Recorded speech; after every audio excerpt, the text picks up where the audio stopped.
Hello, Christchurch friends and family. It's Pastor Ben here with the weekly update. This week in worship, we're starting a new sermon series. We're going to be looking at the book of James. The book of James is a letter to the entire broad Jewish Christian community.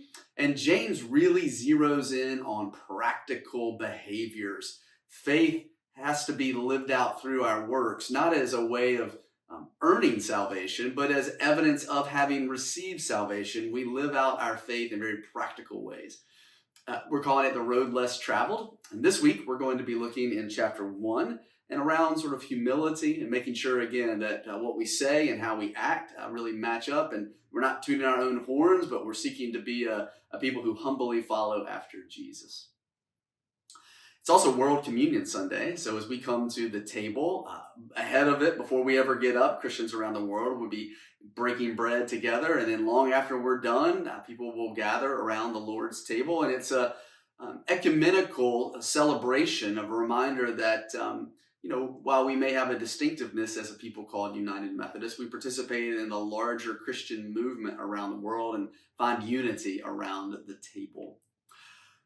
Also, I want you to know, as it relates to worship, our church council has appointed a worship study team, a group of folks representative of the two different services and a lot of different demographics across the congregation, so a very representative group who is studying our Sunday morning worship rhythms. The last time we did that was before COVID, if you can remember back that far, and they brought forward recommendations, and it took a little bit to live into them because of COVID, but we began to live into this two-service model.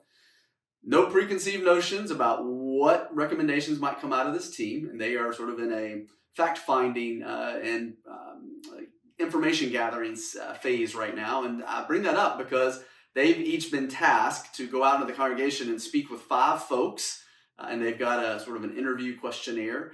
So I bring it up in case you're approached. I hope you'll be open and candid and share your thoughts. While we also remember, none of this is about our own individual preference, but about how we might serve well and bless the larger community. So with that in mind, I hope you'll engage well with those folks. A couple of study dates I want to make sure you're aware of. Coming up soon, October 13th is our benevolence concert. That's a Sunday afternoon. We'll gather at 4. We have flutist, one international, and some other local. Going to be a great day. Funds will benefit our partnership with Habitat for Humanity. The following Sunday, October 20th at 4 o'clock under the bell tower, we'll have our blessing of the animals. Big, small, tall, furry, not so furry, slimy, scales, whatever it is. Bless a lot of different kinds of creatures over the years. And certainly I'm grateful that some of the other pastoral team will be present because my dog, apparently I'm not doing well blessing Mater. We need some help. So bring your animals along. We'll celebrate and give thanks for all of God's creatures, the way that they bless us and the way we're called to be blessings to them. October 27th will be our trunk or treat event in our church parking lot at 4 o'clock that Sunday afternoon. Soon and very soon, you'll hear about ways that you can pay for a parking spot and park your car with your trunk and give out candy. Think about your costume. I was just learning today that that fund that we'll ask for you to pay for the parking spot, we're going to dedicate towards Hurricane Helene relief, so for a good cause. So hope we'll fill up the parking lot with lots of cars, trunks, and give out lots of candy. But really what we're giving out is an invitation to connect with Christ Church and show the larger community how we're in partnership with caring for children and their families. Always a great evangelical event for us and connecting with the larger community. A couple other quick reminders. We have our lay leadership or our nominations committee looking for key leaders and folks to serve in the year to come. So if you're approached, I hope you'll discern well, and your answer will be, "Here I am, Lord, send me." And then, of course, as it relates to Hurricane Helene relief, you've been seeing pictures and more images coming out. It just is heart-rending. My family, both my parents grew up in Asheville. Still have friends there. We don't have family there, but still have friends and acquaintances there. And as I've been listening to my parents who've been reaching out, it just is heart-rending. You've likely done the same.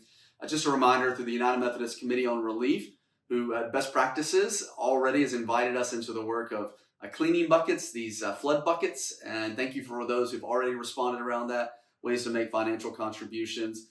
And we'll continue to find ways that we partner support But I would hope that you would commit in your deep prayers. Life is just never not going to be the same again for these folks for years to come. And there's so much sort of underneath that and behind that we'll keep processing and looking for ways to partner. But our heart goes out, and I hope that you will look for ways that, as James talks about, we put our faith into action, that you'll be able to respond alongside with me. Take care. God bless, and we'll see you soon.